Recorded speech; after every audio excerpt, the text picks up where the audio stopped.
Hey everyone, welcome back to the Career Everywhere podcast. I'm your host, Meredith Metzger, and today I am joined by Joe Testani. He's the Deputy to the President and the former Associate Vice Provost for Career Education Initiatives at the University of Rochester in New York. Thank you for being here, Joe. Thank you for having me, Meredith. Really excited to be part of the podcast and really excited to have this conversation with you. Yeah, likewise. I'm glad to have you, and I'm excited to talk to you today about how career services and higher ed in general can better work with education technology. Now, I know this is something you're particularly passionate about. You've worked in career services for over 20 years. You've been Yeah, an advisor for a few different ed tech companies. And I know you've implemented a lot of technologies over the years. So yeah, you've kind of seen both sides. And I think that puts you in the unique position of understanding sort of the nuances of both industries and how they can better understand each other and work together.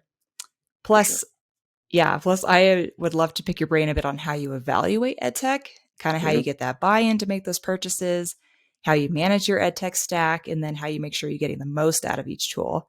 Because I know that is very top of mind for a lot of folks right now as budgets get tighter. Absolutely. Yeah. No, I love this love this topic, love the conversation. So I'm really excited to dig in with you. All right. Yeah, let's do it. But before I get into my more specific questions, Joe, is there anything else you'd like to add about yourself, your background, or your role there at the University of Rochester? Sure. Well, as you mentioned, I've been working in career education for 20 plus years. Worked at public and private institutions throughout my career. And like many folks in this area, I kind of stumbled into career education. My senior year undergraduate, I wasn't using the career center. And I went to get a job at the academic advising office actually. And I realized like, well, you could do this work and work with people and peers and kind of help them in this way.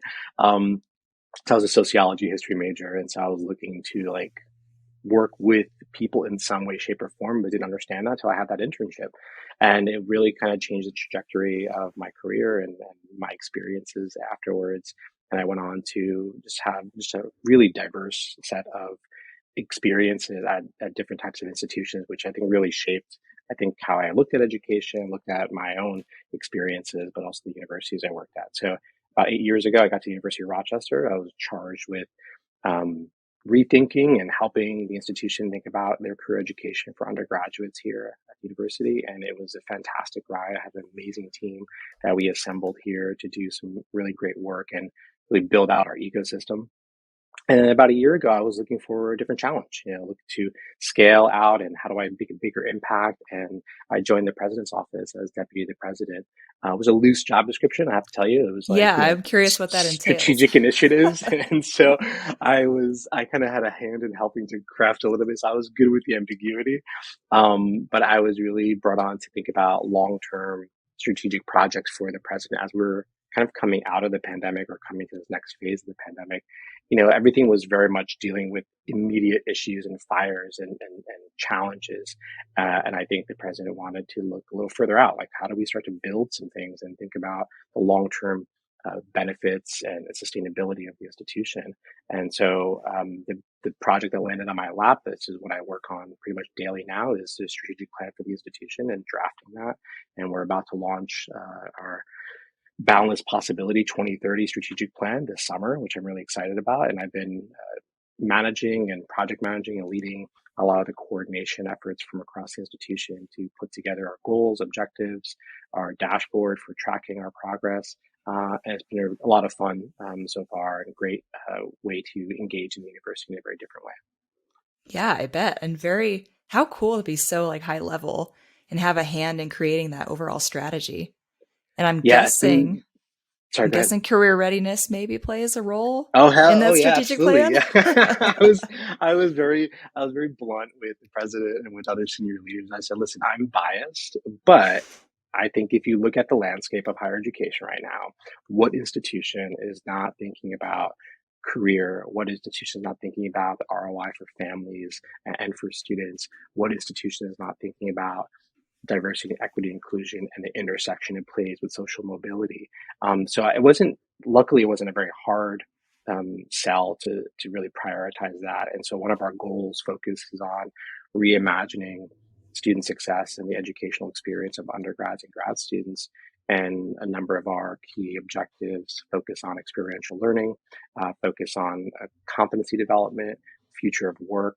And so, yeah, I definitely have some fingerprints on some of the writing that came out of the strategic plan. But I think that's what we have to do, right? We have to advocate for the things that we believe are important. I think that's what made career services such a fun area to work in for so many years. And I think it's an opportunity to really elevate the importance of it. And I think that's what I was always striving for in my career. And I think I didn't really think this was the type of role I would be in to be able to do that. But here I am. Yeah. Yeah. What a unique career path. Um, yeah. And I'm excited to learn more about kind of, again, how technology plays a role in some of those plans for improving Sure. career readiness there at the university. But before I get into those questions, I do want to kick us off with a question that I've been asking all of our guests on this podcast. And that is, what does career everywhere mean to you? Um, I think when we were prepping for this and I was looking at the questions, I think this is something that just conjures up what's been central to my career, especially for the last 10, 15 years, is that I truly believe that their work of career education and preparing students and student success is the entire university's role and responsibility. It's not an office, it's not a person. So the ecosystem that is established within a college or university, both the people that work at the institution, but also the families of our students, the networks that they bring to the table, are all play an integral role in the success of students and what happens to them after they graduate from the institution, and even while they're there. So to me, it's about the ecosystem, and it's about the support that all students need in order to launch and really have viable, thriving careers. Oh, I love it. It's a good Thank answer. you. Nice, very Thank you. concise. And Was it better than all the other ones you've gotten so far? You don't have to answer that question. I feel like I shouldn't answer that question. I'm No, just it was kidding. great. All right, cool. Well, now I kind of want to get into our topic today. And again, that's Yeah, you know, how we can better work with EdTech, how higher ed and EdTech can better work together. Now, in our yeah. prep call, you talked a lot about bridging the gap between higher ed and EdTech. And so, based on your many years of experience working in higher ed and implementing lots of new technologies, in your mind, what is that gap and what's causing it? So a colleague and I, Rose Nakamoto, who was formerly at Santa Clara University, um, and her and I had talked a lot about this topic, and we wrote an article about it on LinkedIn because we were really passionate about it and really trying to help maybe bridge that gap and start to think about how to really close it. I think the first thing that comes to mind is understanding. And it seems simple, but I think oftentimes universities or people working in higher ed don't understand the business models of our ed tech partners. They don't understand the mission or purpose of why they exist and what they're trying to do and the problems they're trying to solve for. They don't understand, what the motivations are for the work that is happening on the ed tech side.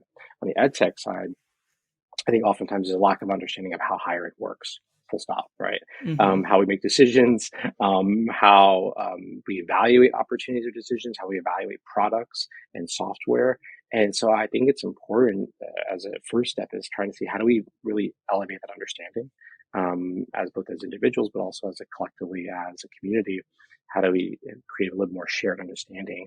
In many cases, we have similar missions and purposes that we're trying to solve for our students that we're serving.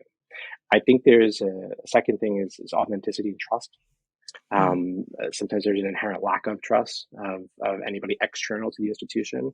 And sometimes that's something that has been bred culturally, and other times it's something that, we're taking our in loco parentis responsibilities very seriously. And I think it's something that we take part of. And the authenticity piece is, people are selling product to you. They're selling a business. And I think that's part of what we're selling to students all the time about the value of career services or the value of an education or the value of our institution. So I think that authenticity goes both ways, and understanding that and finding that common ground is key. I think language as a third item is really, really matters. And oftentimes we say similar things, but we use very different language. How do we find common language? But I think that's really important because the language that's used in a lot of ed tech circles is very different than what might be used in higher ed. And I think sometimes that creates a barrier for understanding or a barrier for just engagement. And lastly, this is, I guess, a separate podcast topic, but it's around change management. And I think to me, oftentimes from a higher ed standpoint, we don't think about change management, of how we want to change behavior or change systems or change student engagement, and think about the impact of that change across the ecosystem. Conversely, I think our ed tech partners sometimes don't understand that there's solutions in their ripple effect or downstream issues that their solutions might create in terms of change for a team or for students. So I think understanding change management from both sides and understanding the impact of the technology, I think is really important. And sometimes it's not given enough consideration that it's more than just implementing a new technology. That's the easy part in some cases of the change. It's all these other pieces that come with it that sometimes we don't think through. That's really difficult. It's challenging. It takes time. But I think those are critical areas. So I think those are kind of some key areas that I think can sometimes add or create the barrier between the two. Okay. So it's the different language, that lack of understanding and trust, change management. Did I get all of them? Was that most of them? And trust. Yeah. And trust, establishing that base of trust for sure. Yep. Yeah. It's funny hearing you talk about kind of the differences between ed tech and higher ed. It's very true. I've worked on both ends of the spectrum. I worked in higher ed on the central marketing and communications team at Washington State University for about 4 years. And then I left and have worked in several different tech companies before landing in ed tech here at UConnect. And so, yeah, I can vouch for the different paces of work, just the different way that things happen, different way that teams work together, the sheer size of a university versus, smaller ed tech company. It's just, there's a lot. Yeah, the speed is, oh my gosh, we didn't even talk about the speed, but the speed of change or the speed of work is so vastly different, right?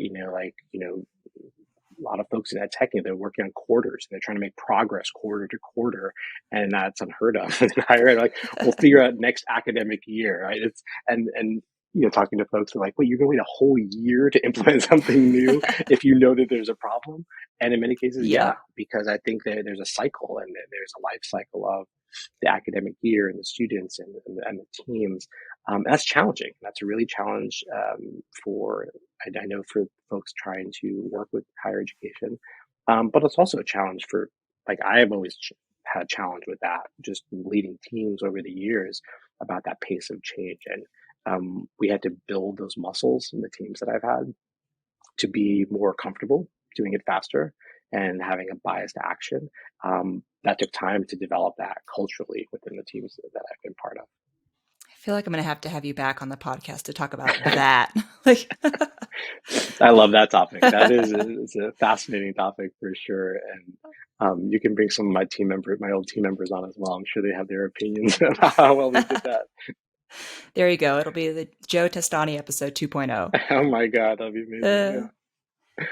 Okay. So I think we've pretty well established kind of what that gap is and some of the things that are causing it. So in your mind, how do we go about closing that gap and fixing some of these problems? Yeah, I think it's layered, right? I think you have to take a honest assessment of from a career center or from a university's perspective. You have to have some honesty about where you're at with these topics, right? Like, how deep is your understanding? What's your sophistication level on language and understanding business models and technology, implementation and change management? So I think it's doing a really healthy self-assessment and recognizing, or at least trying to rate your level of comfort with those different areas, right? And this is hard because sometimes being self-reflective is a difficult thing, generally speaking. But to have an honest assessment of that, I think you might think you're really good at those things. And so how do you maybe get an external view of that? How do you bring some people in to have that conversation? So that is an important self-assessment. I think on the ed tech side of the equation, it's really taking a hard look at, what's your value proposition? And not only to the students, but to the teams that you want to use these products. And how does this disrupt their lives, because even though you're looking to create solutions and provide solutions, and that's the sort of the goal of many of the companies that been able to partner with over the years, a lot of times it causes disruption unintentionally. And so it's taking a hard look at that disruption and what it does to the team, the people that you're trying to help. Because at the end of the day, we both want to help students. We might have different views of how to do that. And so it's taking that time to understand personas, taking the time to understand different stakeholders that are involved in executing or delivering that product to students. But really, it's taking a step back and doing, I think, a lot of self-reflection and self-awareness about where you are, and then filling those gaps accordingly. All right, what do I need to do to learn more about industry or about the marketplace? What do I need to do to learn more about higher ed? Who are people I could ask? And many companies like yours, talk to folks and talk to leaders and try to get as much intel as possible to inform them before they launch a product or as they make changes to your product, right? Because it doesn't end once you launch the product. It's, Yep. if you're doing your job well, you're iterating and you're expanding the product and you're having new developments and you're constantly bringing new things to market because the students are changing, right? And that's definitely something that has to sort of be built in. And so if we don't address it at its root, then we're always going to keep running into these issues because the product is going to change. And I think that's something Mhm. that maybe has to be the disclaimer, like the product will change. Whatever you buy, the product will change. And that's important because I think sometimes we think like, I'll just bought it and now I don't have to worry about it anymore, but there's going to be updates, there's going to be shifts, and there should be. And I think that's an important, mindset shift is that there should be change to the products that we purchase because the world around us is shifting and the students are shifting and the needs are shifting dramatically. That is once again, culture sort of shift, but you have to be understanding of that and start to learn what that muscle is. Yeah, for sure. Earlier when you were talking about how, ed tech can disrupt kind of the workflow Yeah. of a career center or whatever office is using it. And I was just thinking to myself how in ed tech or just any tech world, disrupting is a positive thing. It's like we're No, disruptors. We're disrupting the 100%. marketplace. But it's interesting to think of how that's a little different or more nuanced in higher ed. Like you are Yeah. disrupting, and there's lots of consequences of that. So be mindful of it. I think that's the language piece, right? Like when a company Yes. comes in, they think a big pitch is like, oh, we're disrupting how employers recruit students or how students get information, and the receivers are like, well, there's something wrong with it. Why are we disrupting it? Yeah. Why are we looking to change something? So that language can create an inadvertent barrier to the conversation just because we're pitching it, and that makes sense. And to your stakeholders of your funders and who you're going to pitch money, to get money from. If it's a VC, and you're looking to fundraise, that makes sense because you have to sell like you're disrupting something to think about market and market share. But I think it's different when you're talking to the users at the end that have been doing this for many years, and the question is why is the disruption needed? And I think that sometimes is the first thing that Hmm. Yeah, it's a good point. I'm like take notes of that. they might ask. um, so I know you were talking about ways to kind of go out and learn more. Like if you're in higher ed, how you go out Yeah. and learn more about ed tech. I know in your case, you've advised a few different ed tech companies, correct? Mhm. Yeah, I've been Okay. on some boards. I've been, talked to some startups, and as they've gotten off the ground, and currently I'm serving as a higher ed advisor for Reach Capital, which is an impact VC out in California. Okay. Yeah, I imagine that gets you a lot of kind of insider knowledge on how ed tech companies work and how they Yeah, sell and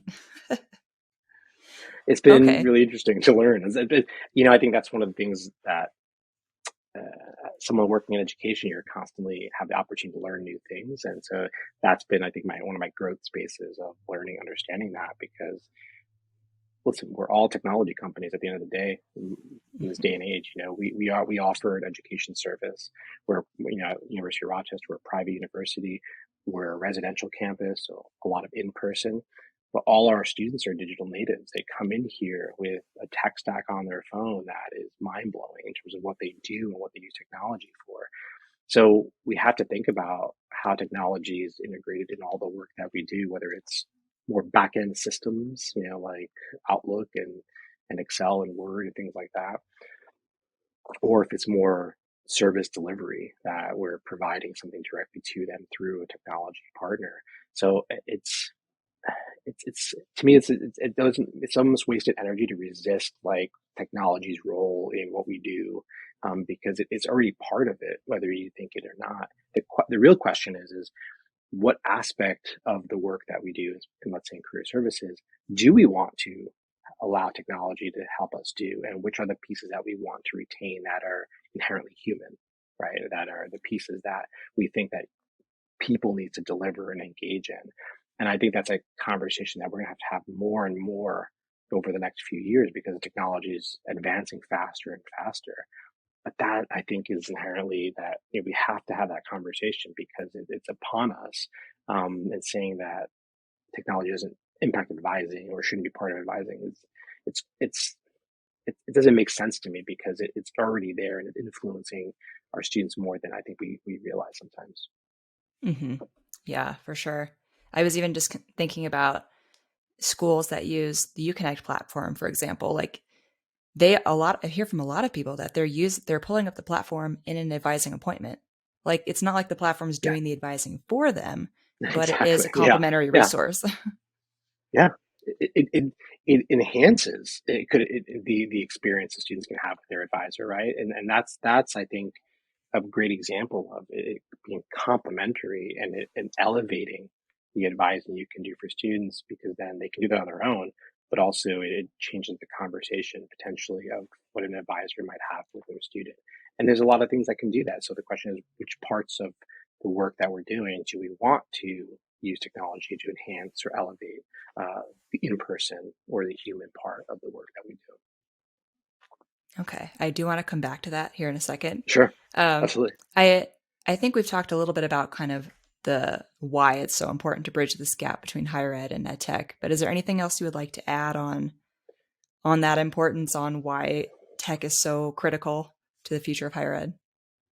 No, I think that enhancing of the in-person is I think the big thing that's front of mind for me a lot now is that we have the technology is getting better and different and varied. And so I still believe the work that we do in higher ed, especially in residential campuses, but even commuter campuses or non-traditional students, there's still a human piece of the work. And so I'm not, big believer in like the computers will replace us kind of mentality, but I think the computers can help us, right? And I think we should think about like how they help us. And so I think that's going to be one of the critical questions to focus on over the next few years is where can technology help, and you have to test that. And I think that's that idea of prototyping concepts and where it can help. It's going to be really important for higher ed, broadly speaking, but specifically with career services. We got to start prototyping more ideas to see if they work and see how our students respond to things. Yeah, that makes sense. So kind of going back to what you were saying earlier about, where do we leverage technology and where do we Hmm. leverage human-centered interactions? Like, yeah, let's just dig in there. So specifically with Sure. career services, like Yeah. in your mind, what do we need to use technology for and what should we be still using humans for? We have to really, I think through the intersectionality or the nuance students bring to the table. You don't know what the background of the student is when they show up in your office, right? If they show up in your office at all anymore, right? They might be on Zoom, they might be, chatting you, whatever it might be. But there's a lot of questions that I think we still, as counselors and advisors, that was my track coming through this industry, right? I started as a career advisor, working with students, having a caseload of students every day that I worked with. There's still questions that you have to ask and think about and really kind of pose to students to get them and listen for, to probe, right? Because they give you clues when they're talking about their experiences, or their background, or why they chose to come to the institution, or why they're choosing the major, or even their body language when they're not answering the question. So there's still, a humanness to that. There was a study done by the Lumina Foundation a couple of years ago, and they were looking at this whole skills conversation as it pertained to students as they were graduating college. It was definitely at the height of all the technology skills you need, all the technical skills and all the STEM skills. And they're really, their study was looking at, what about all these other skills like creativity and Mhm. empathy and things that leaders at all these companies that you poll always say, those are the skills we're looking for. We're looking for leadership, critical thinking. We're looking for people to be able to solve complex problems and discern solutions to that. So what about those human skills? And I think the study looked at and purported that the human work is going to be critical in the future. That technology is going to automate a lot of the rote work and things that are a little bit more easy to catalog information. But the work that around that creativity and the conversation, and empathy, still can't be replicated, regardless of what you think about ChatGPT. It still can't be replicated 100% in terms of what an advisor does or a counselor may do for a student. So I think that's going to still remain, and that's going to be a really important piece of it. How do we make connections for them? How do we connect them to folks in their networks? How do we build those relationships and help them do that? How do we advocate for them, with them? So there's still a humanness that's critical there. At the same time, there's all these other pieces that can we outsource those areas so we have more space to get into those kinds of conversations. Now, I'm not advocating for like expanding counseling teams or adding more counselors, because I'm also realistic about that. That's not going to happen either within most universities. How do we optimize their time for those kinds of conversations by maybe using technology to offer out an outlet for some of these other services that we used to do, maybe for students, like looking up job boards or trying to find people in a network. They can do that on their own. How do we just inform them and let them do that, but really get them to the core of what the harder questions that they have to answer about themselves or what they want in their internship or their first job out of college or 5 years later. Right. Yeah. A computer's not going to approach a student with the same compassion and empathy and life No. experience that a person could. Yeah, and I really think, we can call upon our many years of advising or working with students or just sitting down with them. They want, many of our students still want to talk to someone about what their anxiety is around these decisions, because these are still big decisions and these are anxiety inducing. If anything, post pandemic, they're even more anxiety inducing. This generation of college students and what they're going into in terms of a labor market or an economy is even more unsettling than it was 5 years ago. So how do we support that? How do we help them? How do we help them navigate the complexity of that and the stress that might have on their wellness? Right. I'm curious, Joe, how have you leveraged technology? Like how have you kind of walked this balance in your work and career services there at the University of Rochester? We've definitely, pre-pandemic, we were testing the waters. I remember this conversation I had with my leadership team, that we had an advisor position open and we were evaluating, do we fill the advising role or do we actually use the money to invest in a bunch of tech platforms that can outsource some of the work, whether it was a resume review, whether it was something like Connect. We were kind of looking at a bunch of different things that had some ticket items on them that would be recurring, and we had a serious conversation. How many advisees does that person see if they were full time? What is the technology and what's the scale that we can impact? What's the problem the technology is helping us solve, right? And so we took a step back and we evaluated that side by side, and we went on the side of the technology because we thought about scalability. We thought about how many students we could impact. We thought about the problem that we were having in the moment was we wanted more students to be engaged in services. We wanted more students to be engaged with resources to help them with some of those decisions. And we thought maybe we could do that with technology. So we wanted to try that. We wanted to test that theory out, so to speak, to do that. And lo and behold, that was like literally like a year and a half, maybe before pandemic hits. And now we're sitting with this technology to be able to scale, to be able to engage, do virtually. And so we were positioned really well to be responsive to what was happening, because we could offer up a suite of services or suite of products that allowed students to maybe engage at their time wherever they were in the world, whatever the timetable was, and engage with some of the resources that we had. So that was a really hard choice, but at the same time, a lot of this starts with, what problems are you trying to solve? What are you trying to do? And I think it sounds like a simple question, but I don't know if we always ask ourselves that question enough of why are we doing the work that we're doing? What problems are we solving for? How do we scale that? Because that is going to continue to be a question we have to answer because our budgets and our resources aren't exponentially going to increase. We might get things, but I think we have to think about that critically about all the students that we're trying to serve on a campus and that we're responsible for. Mhm. Yeah, I'm curious, what were some of like you and your team's answers to those questions of what are you trying to do?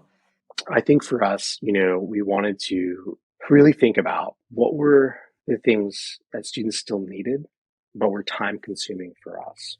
Could we find a more efficient way of delivering that? So looking at platforms that were able to give first line of defense feedback on resumes, if that would free up a lot of our advising time so that they could actually have the harder conversations with students and we can outsource that piece and say, all right, any student that's interacting with our office goes through this kind of AI powered evaluation tool of a resume.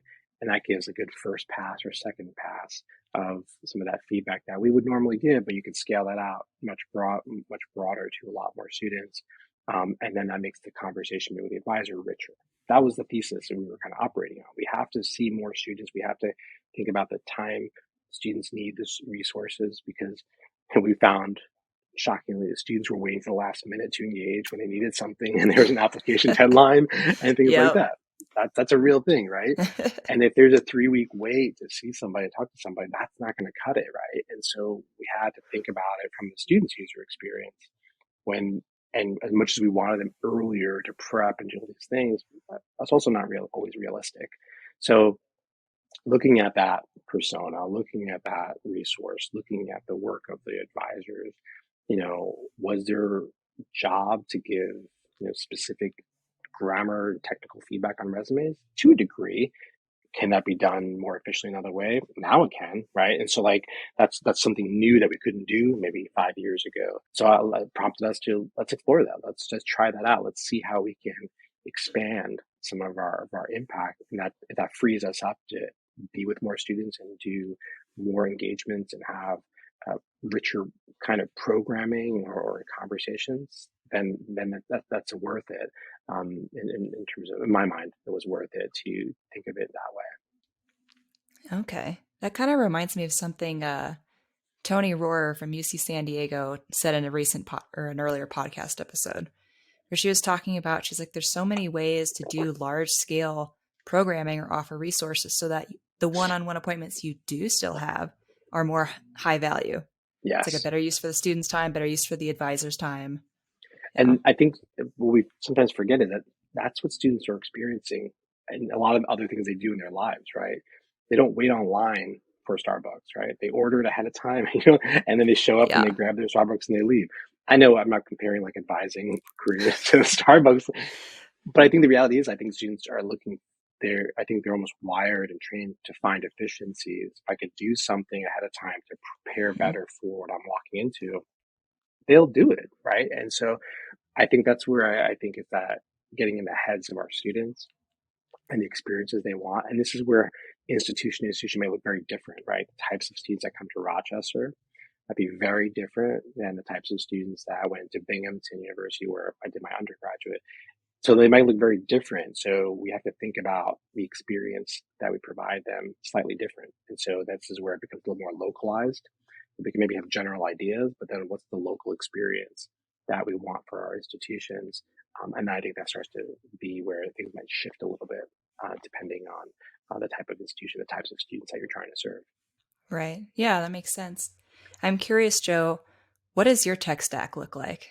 We're talking about all like technology in general and how you use different tools for things. I'm just curious what your tech stack looks like. Yeah, I did a slide a few last year to like visualize the tech stack, and we were broken up into different buckets, right? You have like your systems and back end support. So whether it's like things like PeopleSoft or whatever student system you have to enter information in about student profiles that most universities have. You have those kinds of like infrastructure systems that are experiential learning sort of bucket, where all the different tools we have for students to explore experiential learning, whether it's Forage or looking at things like MindSumo that have tools that are giving students different ways to gain experience in some way, shape, or form. We obviously have things that are more exploratory in nature, right? One of the tools that provide them exploration tools and helps them, investigate what different careers might be. I have our whole like networking suite of things. We had a platform that we used, People Grow, for our mentoring program and networking, but also things like LinkedIn and Handshake offer those opportunities to connect with folks. So they're part of that as well. So we took a hard look at all of our tech stack. We have to evaluate that more regularly, and we have to think about like what is the interplay between these different technologies. Um, where do we have a platform that can help us aggregate some of that? You connect, right? Like pull some of these pieces together. And so I think that was really helpful to start to have a more of a bird's eye view, not only just like a list of things, but also the interplay between some of these platforms. And once again, what are they solving for? Is there redundancy there? Are we over specializing on certain things? Can we expand that out? And so I think it requires us to do a constant evaluation of that year over year. Not just because of like we're spending money on it, but once again, students are changing, landscape is changing, our teams are changing. Are we have the right set of tools to complement the work that's being done? Are the products changing along with all your students? Right. Because what we purchased 5 years ago might not be a very different product now, and it maybe doesn't align anymore with what we wanted to, or maybe their purpose changed, maybe they got acquired. Like there's so many things factors that go into that decision making. So if you're not evaluating that, you might be missing some of those elements, a nuance that's happening. Right. I'm glad you mentioned the evaluation because I think that's a nice segue to the next question. So, what do you look for when you're evaluating a new potential edtech tool or platform? Sure. For me personally, I always start with mission. What's the mission of the organization? Well, what are they all about? What are their values? What's the founder about? If there's a small startup, or if they're mid-sized, startup in terms of where they are in their fundraising journey, or if they're being funded. But I think that's always telling. It tells you a lot about the organization. And if they're like, we don't have a mission, I think it's also telling to like Yeah. kind of drive that, right? It's a red flag, red flag, red flag. Um, I think starting with that is key. I think it goes back to that question of what problem are they trying to solve for, right? Because it might not be the same problem I'm trying to solve for. It might look like it, but I think asking that question very point blank of when you created the platform, what problem were you trying to solve for, right? I think it's an important thing to understand, because we might assume certain things, but once you ask that question and engage them in that discussion, you might not know, right? And so I think it's important to do that. A good example is that sometimes we look at these ed tech providers and we think they're trying to solve problems for us, the career center, but they're very much solving problem for our students. And we want them to solve our problems, right? And You're those are paying the two money, very right? different things. I know those are two very different things. And I think can lead to a lot of conflict if you don't understand that they got into the business to solve a problem for students, not for the career centers. And one could argue that, well, those are the same thing. We're trying to solve problems for students as well. Not necessarily, right? And so I think that question is really critical, because it could save a little bit of heartache later down the road. I really think it's really important. This has been a learning curve for me, is understanding business models. I didn't get I don't have a business degree, I have an MBA. I've learned a lot over my career about budgets and finances and things like that. But I've had to ask a lot more questions about like, what is their business model? How do they make money? hmm What is, and that's not to say like you're assessing viability for investment like a VC would, but you have to understand where their thinking is in terms of revenue generation, because I hmm think that to me, that just gives you another point of information to help you evaluate the organization and think about what that looks like, and asking a lot of questions about that to understand, get a deeper understanding of that, I think can really be something that avoids a lot of problems down the road in terms of understanding. So I think we have a lot of misunderstanding. They are businesses. They are looking to make money, as are we as an institution. We're here to educate students, but we have financial constraints on us as an organization. So I think we avoid the topic of money and business models and things like that from a lack of understanding, or because we think it's not something that we should be asking about. But I think there's a way to do that that's not confrontational. That's that's something that's about learning and understanding, and really trying to come to once again that shared understanding of what organizations are. So to me, understanding business models really is important, and it helps because we want to invest in partners that at least they're viable, and at least as best as we can understand that they're going to be viable. But I think that can give at least give an insight into whether or not they've thought through the industry and if they understand higher education and what they're looking for, if that's their primary market. And lastly, but definitely not least, what have they considered the user experience of the students as well as the career centers or higher ed users or whatever other stakeholders are involved? There's mentors, faculty, whatever it is. What has been their work around user experience? And I think this is a tough one sometimes for higher ed folks to ask about because they have themselves have not done user experience kind of work. They either don't have the skills to do that, which is understandable, but they haven't even asked the question, right? And they don't check with students. They don't do pulse surveys. They don't do focus groups. They don't things like that. And so it's important to build that into practice for universities and for career services. But understanding it from the company's perspective, have you done this work, right? Because I think that's an important piece for them if they're building a product for students or for me as a career center. What's the work that they've done to ask questions around user experience and workflows and things like that? That's a really important piece. So understanding their effort or their investment in that space, I think is really critical.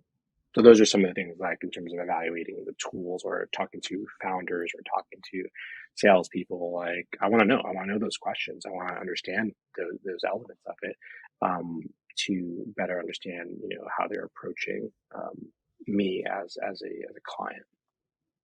So I'm curious, how do you go about asking those questions? Like, do you just Um, reach out to founders directly, or yeah, I yeah, think when I get reached out by, a little less so than I used to, but I get reached out by people trying to yeah, pitch platforms and products all the time, right? And I don't take all the calls, but I do like taking the calls because I like asking these questions. So Mhm. I'm very upfront about like, hey, I have a bunch of questions. I'm curious about. Let's talk about your organization. Forget about what your solution is right now and like what the price point is and if I need it or not. I want to kind of take a step back and zoom out a little bit and understand DNA and the kind of what's under the hood and understanding the foundational elements. So I've talked to founders before. I've reached out to them. I've talked to the salespeople before, and if they can't answer the questions, they usually escalate it to a different conversation. I've attended forums. I've attended all sorts of things. So I don't think it's hard to get that information. You just have to ask the question and to me, you have to be curious from the standpoint of wanting to understand and learn it, not necessarily like as a gotcha. Like, I knew you were looking to like charge people for a service that you want to provide. Like that's Mhm. not the end goal, right? The end goal is really just to get a better understanding and assess, is this the right thing for me and my students? Right. At the end of the day, that's what we're trying to do. Because if we don't do that, we purchase a product, it's not really the right fit. Either we're upset with the product or our students are upset with what it is. And then it's just a bad relationship. And we have to unwind all the work that went into that. So to me, it's just proactively just asking and understanding, and it makes it easier. In my mind, it always made it easier to work with organizations when there was something that went wrong, when there was a bug in the system, when the system did go down, because it always will go down at some point. Yeah. To have a little bit of more of understanding. All right, well, listen, I know you're building the company. I know you're doing X. I know you're aligned to what we're trying to do. So to me, it allows me to have a little bit of grace when I need to have grace, and also press harder when I think something's not aligned with what they said. Like, well, you told me that these things were what you're committed to. This doesn't look like it's committed to that. Help me understand where the divide is or the disconnect is. So it's kind of like dating, right? You want to like ask a lot of questions. You want to get a little bit more understanding, and you're not accusatory or going through a list. Well, at least not how I might date, but I would want to ask a lot of questions to get a lot more background information Yeah, to it's a check big about commitment. compatibility, right? You know, you're looking for that. But I think sometimes we approach that in a very transactional nature, both sides, and I think that can really be damaging to the long term success. Hmm. So I'm curious, once you have purchased a tool, how do you go about making sure that you're getting the most out of it all the Oh my time? gosh, I love this question. So the the cheeky answer I'll give you is that I hired a project manager in my office to make sure we did this really well. And this goes back to that question earlier about like how do you like commit to like this as a solution to for your teams, right? I realized that we had a gap in skill set. We didn't have someone to think about implementation and Mhm. evaluation of technology. So we created a position that focused on implementation, and she's amazing. You know, she's absolutely fantastic, perfectly fit for the job in terms of her skill set. She was a career advisor in the back, so she had an understanding of the student experience and what that looked like. But she brought a very analytical bent to the decision making. So I know that seems like the easy answer, but honestly, I think this goes back to how do you resource your teams, and if you're deploying thousands of dollars towards your technology budget or investing that much in your technology, doesn't it make sense to have someone with a little bit of understanding of project management implementation to optimize that investment, right? You wouldn't hire somebody, a staff member, and not onboard them effectively. You wouldn't not train them. You would not supervise them, right? You would do those things with a person. So why wouldn't you do the same thing with technology? Why wouldn't you think about onboarding? Why wouldn't you think about evaluation? And why wouldn't you think about training of the people how to use the tools that you have there? So it's not someone's, and this is the hard part. It's sometimes we just give it to someone to manage on top of their portfolio. And I was that person when I first started my career. I was the advisor that was responsible for updating the website, launching our new platform for like jobs for my university, and still have like a full advising load and doing all that. So that was like my role, because we didn't have someone dedicated to that work. So that's how I learned. Honestly, that's how I learned so much, and how I got involved in a lot of ed tech partners, because I was the person doing all the work on the university end to make sure the platform is being used by my team or the students. So I think that goes more to strategy for leaders to think about what's the makeup of my team, what's the investment I have to make, and it's a it may seem tough to make that call to say I'm going to invest in this person, do project management versus advising. But if you think about your tech stack and how much money you're spending, you want to make sure you're getting your money's worth for that. I think and the reason I think we arrived at a person is because we thought about, all right, what does an implementation look like? How do you onboard this product? And and depending on what the problem was or the solution was the product was trying to solve, it could be varying levels of integration and complexity, right? Something like Handshake for us, it became our how we did our work in our business of the office, right? Our advising, our postings, our engagement, all the stuff we were managing there. That's a bigger kind of implementation plan than maybe a product that specifically is deployed in our classrooms for a specific purpose, right? So I think Mhm. it's the it's kind of a sliding scale depending on what the solution is, but we have to think about what does that implementation look like? What are the possible downstream implications of rolling this out? Does it interact with any other platforms? Do we have to make sure that it's part of new our onboarding and training of staff? Do we have to explain to students what it is? How do we market this to students? So that really thinking through a lot of those rollout pieces, I think, is really important. Um, I think it's the the marketing in and of itself. How do you get users to use what you're doing and the Yeah. platform? I think that something like UConnect is you can look at it and say, like, oh, it's really easy. It's like that's the interface students have, and then you have to do anything else anymore. Well, no, not really. You have to think through like how they're going to interact with the platform and what you're building and what's the different communities you want to build. And so it's going to do as much as or as little as you want it to do, depending on what your investment is in the platform. So I think how do you communicate that to the users? How do you communicate to students? That piece, and that's ongoing because every year you get a new crop of students in. So how do you make it part of their kind of experience with your office? I think the other big piece is how do you want to integrate the larger ecosystem at the university? And that then it dictates the complexity of it. Are you syncing it into single sign-on? Are you syncing it into a larger university platform like Blackboard? So I think it's those then require a lot more thoughtfulness and integration, a lot more questions to really examine how do you build that out. So all of those pieces, I think you start thinking about it and how labor intensive all of that can be. If you don't do those things, it's really hard for that product or that software, whatever it is, to be successful, right? Because if you don't think through all those pieces, then you're probably not going to get people engaging with it. Or you're relying on your advisors to do that. And that's a very limited scope of the people that might interact with your office is the people that show up for advising appointments. So those are definitely factors to consider, which is why we wound up hiring a person to do that, because it's a lot. That's a lot of pieces. And when you have a tech stack that's 20 or 25 different products that you're trying to offer, how do you coordinate all those pieces and be clear in your communication and how you present that to a student user?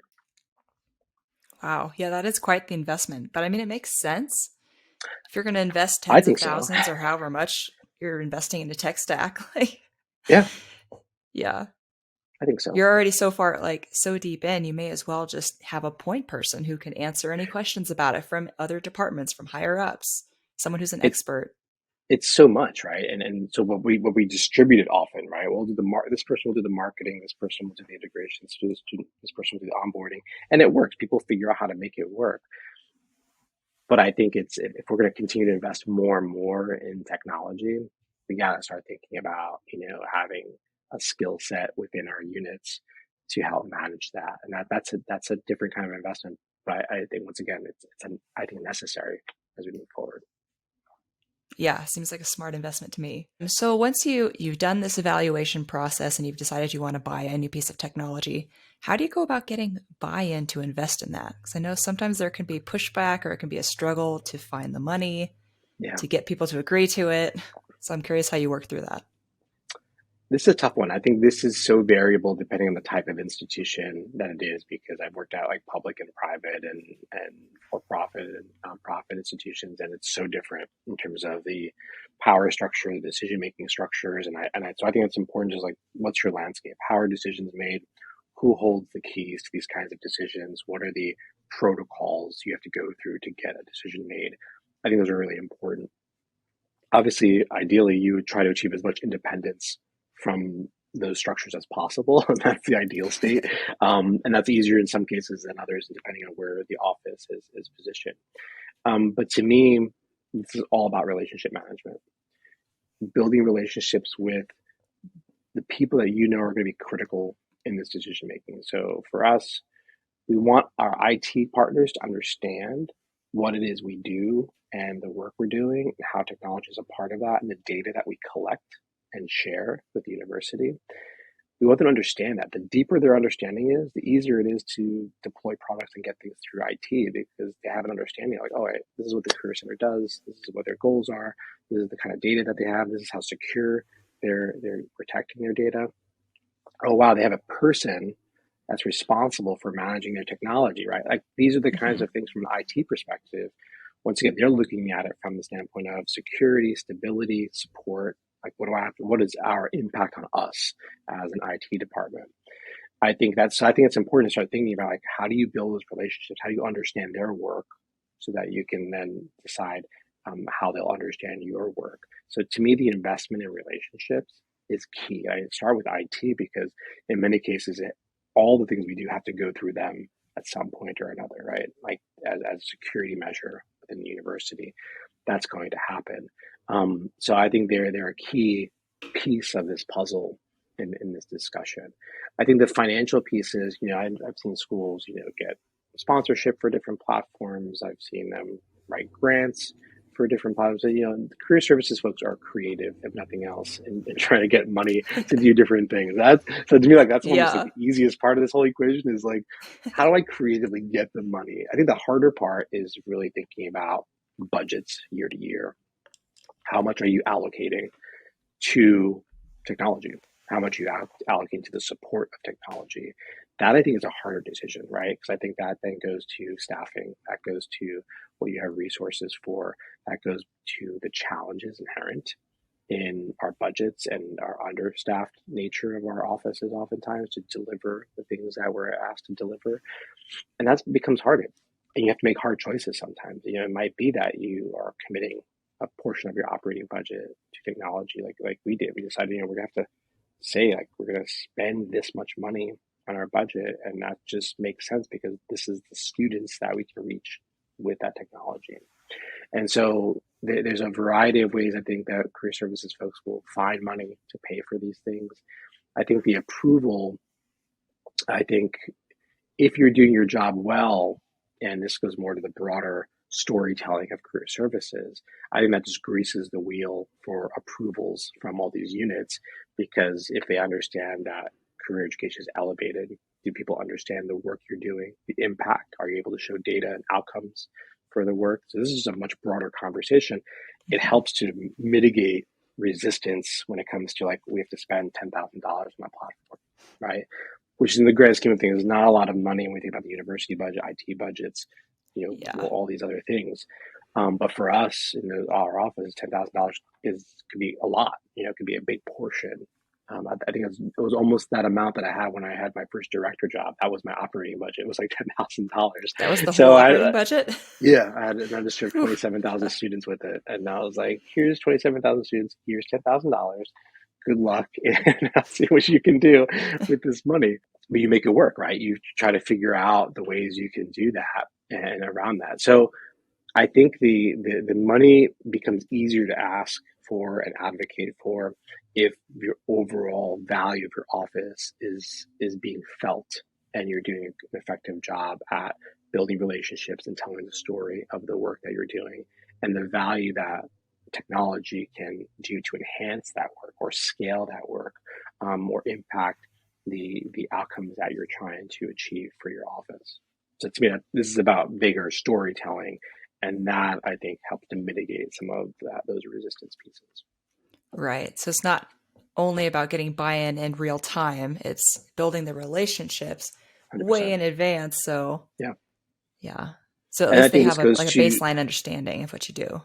yeah, and I think this goes to, I think a lot of the work that you'll have done is how do you elevate the impact of career education, right? How do you tell that story and the value to university and why students come to universities and families? Some institutions have really thought about that, and so this is what it takes to invest in that, right? And what the trade-offs are, right? I'm not asking for 5 staff members. I'm asking you for this much money to do this and to deploy that.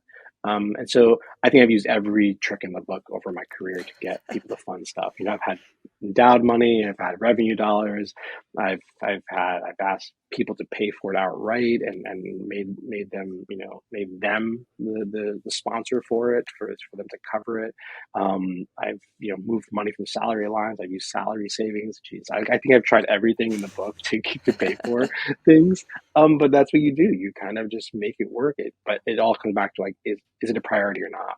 And then that kind of dictates how you can make it happen.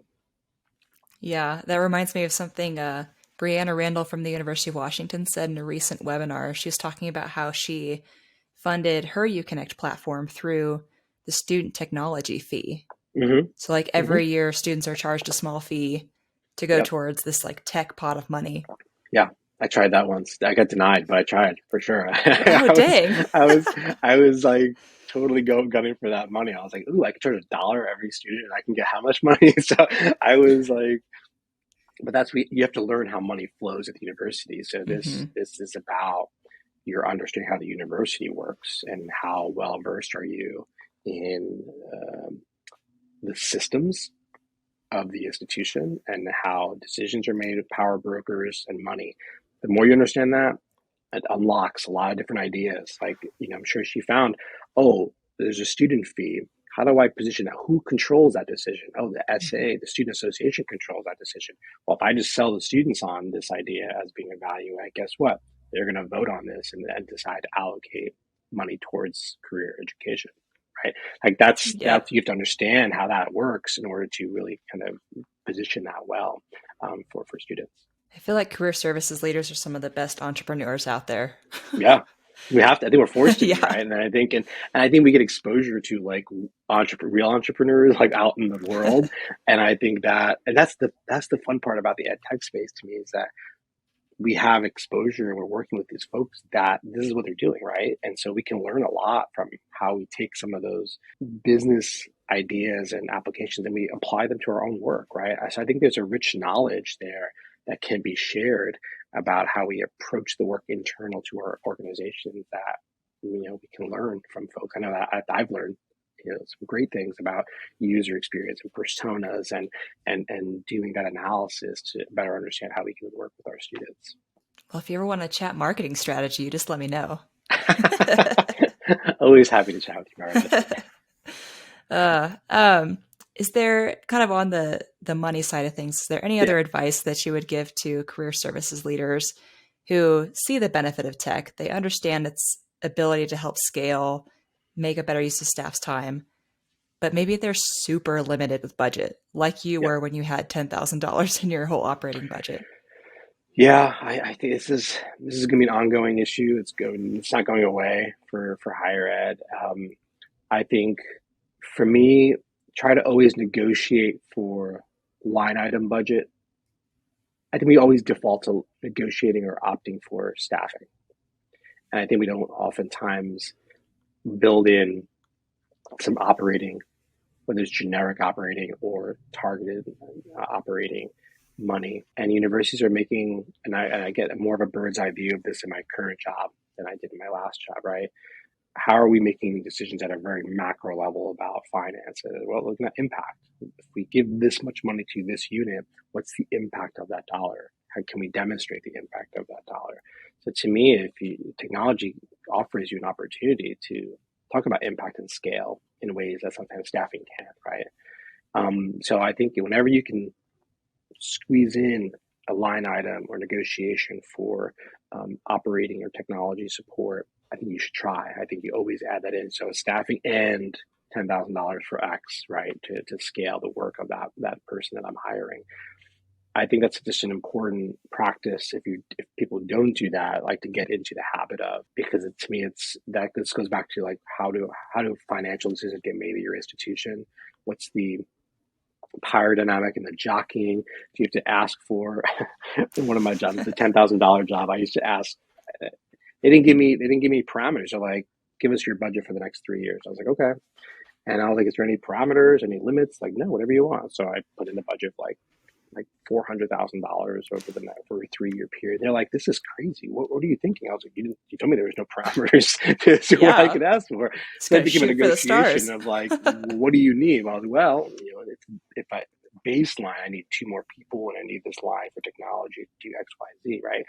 So then it became a negotiation of like what's necessary, what's critical path for the work that you're trying to do. And so that's something that you should think about. But if you're not asking for those line items, you're not asking for that support when you're negotiating or building in these, either you're taking a new job. I always definitely think you should ask for these things as a new job. Say, I need this line. I need this much money for technology. Like that's what I did when I came to Rochester. I was like, I need a fund that I can do whatever I want with it to like launch some different ideas. And that was an important thing to ask for because I knew I needed something. I needed startup capital, right? And I think and they gave it to me, and so it's great, awesome. I can like jumpstart and I can get some things off the ground immediately. I don't have to wait and put a proposal in for the next year. So anytime you can negotiate, starting a new job, asking for new things every budget cycle, try to put in line items in there. I think that's an important piece of trying to build your portfolio, your budget. Okay, that's some great advice. It's all just, it's very like I said, very entrepreneurial. Well, yeah, I think we got to scrap, right? That's the important Yeah. thing. All right. Well, I think I'm going to start kind of wrapping this up because we're already a Sure. little over time and I want to be respectful of your time. Is there anything else about this topic that you would like to add or any questions that I didn't ask but should have? No, I loved our discussion. Like I said earlier, I think we could spend a whole separate conversation on change management because I think there's so Hmm. much that dovetails into that. So much of what we're talking about impacts people's identities and the workflow of what happens in many offices. And I think sometimes we don't surface that enough. And I think when we talk about technology, we talk about it as a separate thing. Then what does this mean for people and the work that they do, who they are, and how this might change their day to day functionality? I think that's such a critical piece of this equation that we have to consider and we have to spend time thinking about, and both positively and negatively. And I think sometimes that we know it's the right choice to bring this technology in, but we know it might negatively affect someone's job and their value or their perceived value or worth. And that's important. But that shouldn't be the reason not to do it. I think that's sometimes where we Right. default is like, what's going to make this person feel really uncomfortable and then feel less valued. And so we shouldn't purchase a technology. That's not what I'm advocating for. It's more so, how do you navigate that? How do you manage that? We get paid to be leaders and manage offices. That's what we get paid to manage to do and figure that out. Because at the end of the day, we're trying to support our students. And sometimes those are the hard choices that we have to make, but we can make it work and we can find the compromise in that. But it shouldn't be a reason not to do that, especially in sort of this our current context. So I think those are hard decisions and hard conversations, but we should use a lot of empathy for our teams as well as for the process. But it shouldn't prevent us from progress and making leaps forward. Well said. Some more good advice. Um, well, Joe, if people would like to learn more from you or pick your brain about ed tech or negotiating for line items in their budget, what's the best way for them to do that? LinkedIn's great. Please, yeah, feel free to reach out via LinkedIn. Always down for a Zoom chat or a conversation. Always love connecting. So yeah, feel free to reach out there, and hope to connect with some folks. All right. Great. Well, now I'll kind of end our interview here today with something I've been doing with all of the episodes, and that's this answer a question, leave a question thing. So, Joe, I'll ask you a question that our last guest left for you, and then you will leave a question for the next guest. No problem. So, our last guest, Christian Garcia of the University of Miami, left this very, very important, challenging question for you. And that is it still a faux pas to wear white after Labor Day? Oh my God. I've known Christian for almost 25 years. And so like this is very on brand for him to ask this question. And I'm gonna have to give him a hard time that I'm the one that got the question Yeah, that he he did left not for know me. you were going to be the one to get No, it. I know it's even better. It's even worked out even better than anything else. So um okay, is it still for? I don't think so. Like I know I never ascribed to this rule.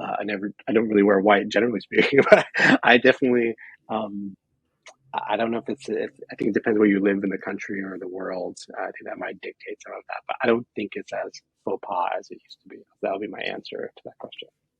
All right. Yeah, I was thinking, I'm like, if you live in Miami, like Christian Yeah, does, you're I'm going to want sure to wear they, white after Labor Day. Might but get they too also warm. might pay attention to what you're wearing after Labor Day more in Miami as well. So it's a conundrum for folks living down there. Uh, all right. Well, what question do you want to leave for the next guest? Oh my God, I had so many ideas for this one. This is probably the hardest question that you presented to me. It was like, what's one question I want to leave? But one of my favorite podcasts is about movies, and so at the end of he does interviews with directors and people that make movies and artists. And so the question he asked at the end, which I think is really fun, is what's the favorite thing you've watched recently and why? So I think I'll leave that for your next guest. Oh, I like that. It's a good one.